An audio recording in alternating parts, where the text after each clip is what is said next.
tell me, do they allow this in Germany? Creating a battle from World War II, and in keeping with this fantastic weather, we thought that we would give you a North African theme, so you will have to suspend disbelief a tiny bit with the lush green grass. Although in Tunisia there were large grassy areas.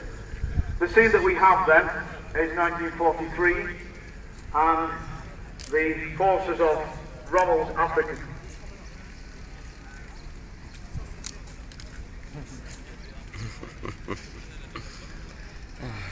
The microphone.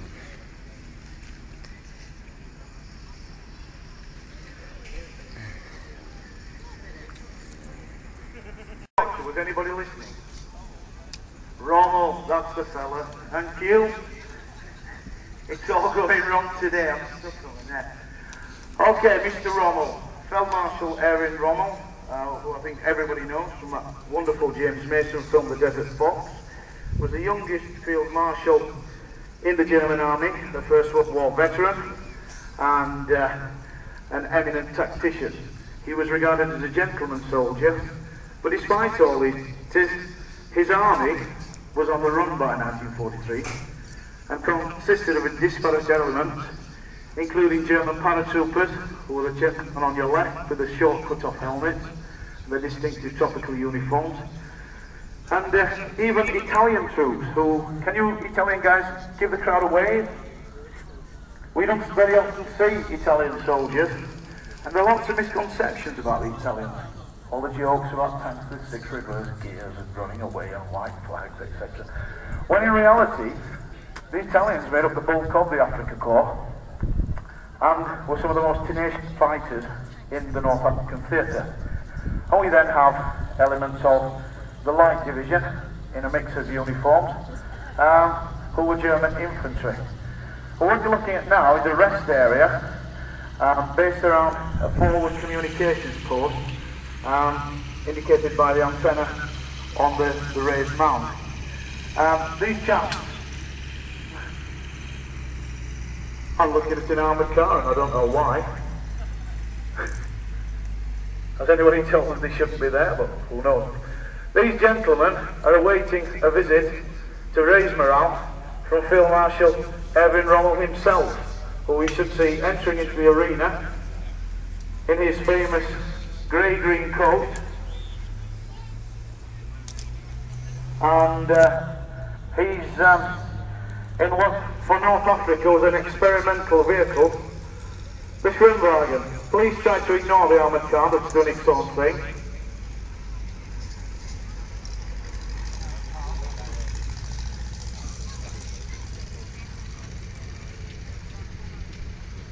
Yes, you're in exactly the wrong place at the wrong time, fellas. Thank you.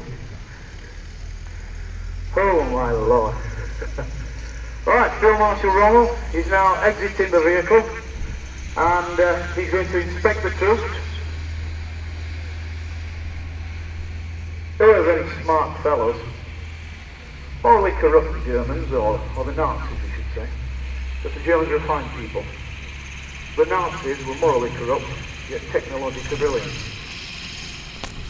As you can see, he's a popular soldier, and he's really getting to grips with his men and taking interest in their welfare, and whether or not they're getting fed, whether or not they're getting enough water, which is very important in the desert. There's a medic there, often overlooked but very important. And anyone, I think they're all going to be quite surprised.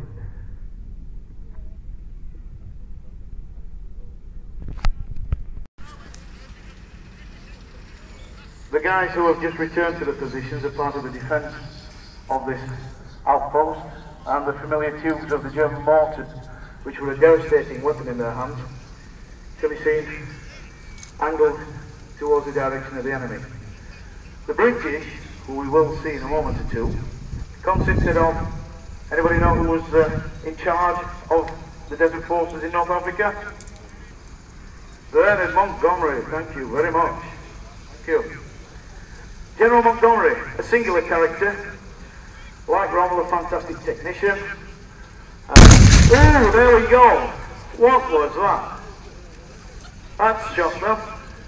Everybody to the positions.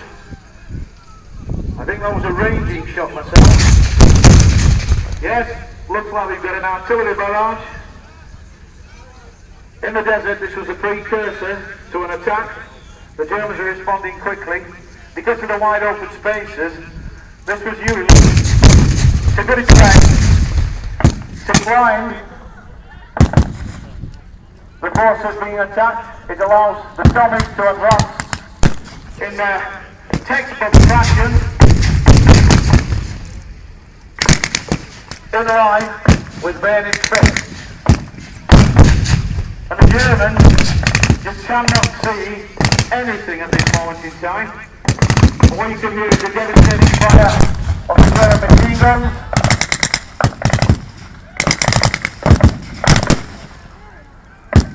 The British now are going through to avoid this withering fire that's been put down by the Germans. And if you watch, the mortars now are going to respond and try to put some distance between themselves and their attackers.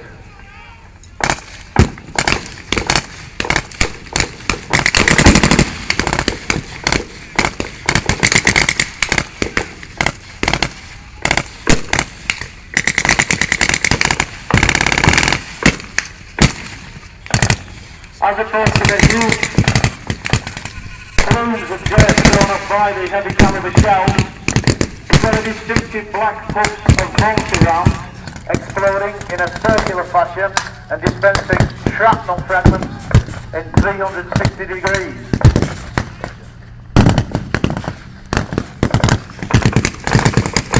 Highly mechanized, the Germans are quickly bringing up a Panzer III.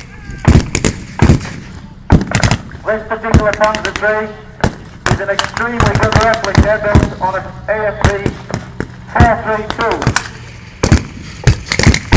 This is going to definitely hold up the Tommies, and unless we've got something, there we go. The Norman Harrington's returned fire. We're with its tiny guns to no avail. An LRDG Jeep is coming in at support, and behind that a Valentine tank, one of those popular and useful tanks for the British infantry in the desert.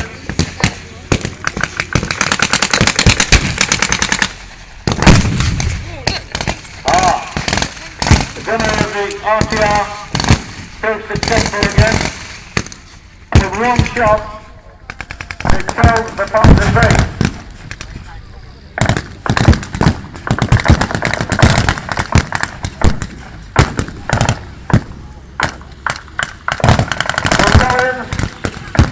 As I described, are putting up a fearsome fight, despite now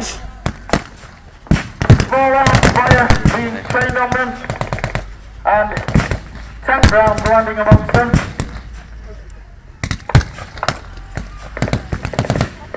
The British Lions, which is the best way to describe them,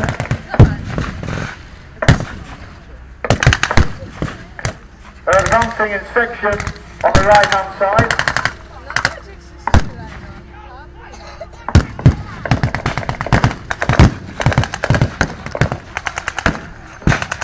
The guy that just went down, and the two here on the left with the distinctive slouch hats on, are representing Commonwealth troops. Yet another vastly overlooked facet. Troops from New Zealand and Australia volunteered tens of thousands and were sent to some of the fiercest fighting in all theatres in the Second World War, but they distinguished themselves particularly in the North African campaign. Oh, we've got some prisoners, ladies and gentlemen, and the British are advancing tenaciously. It's going to be all over pretty quickly, I think. Did anybody see Rommel go?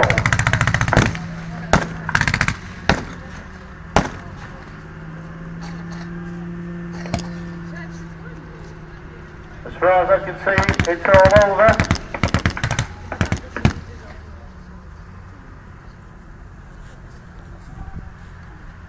What's going to happen now is the British will sweep through. They will check the dead and wounded on both sides. And once they've secured this area, they will form an all-round defence. And in fact, this echoes a tactic which is still used today. When a position is overrun, it is still not considered safe. And so, oh look, amateur dramatics, ladies and gentlemen. Don't you love it when there's some unscripted drama that leaks in? Would you run about in this hot weather like that, with all that gear on? Okay, you can see that these guys are forming a circle.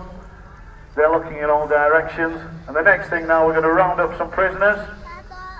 And I think when the officer has decided everything's secure, he'll dispatch some engineers to the top of the berm, and off it goes. There we go. Destroyed the communications, objective achieved. End X.